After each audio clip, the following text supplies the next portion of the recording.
حضرت عبداللہ بن عمر رضی اللہ تعالیٰ عنہ سے روایت ہے کہ نبی اکرم صلی اللہ علیہ وآلہ وسلم نے فرمایا، نماز بغیر وضو کے قبول نہیں کی جاتی اور نہ صدقہ حرام مال سے قبول کیا جاتا ہے۔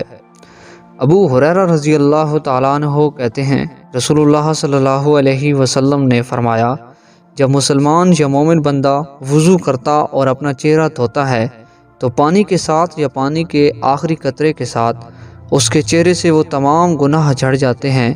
جو اس کی آنکھوں نے کیے تھے، یا اسی طرح کی کوئی اور بات فرمائی۔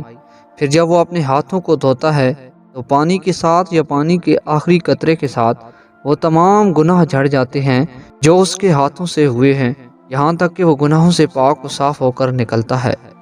حضرت عبداللہ بن مغفل رضی اللہ تعالیٰ عنہ کہتے ہیں کہ نبی اکرم صلی اللہ علیہ وآلہ وسلم نے اس بات سے منع فرمایا ہے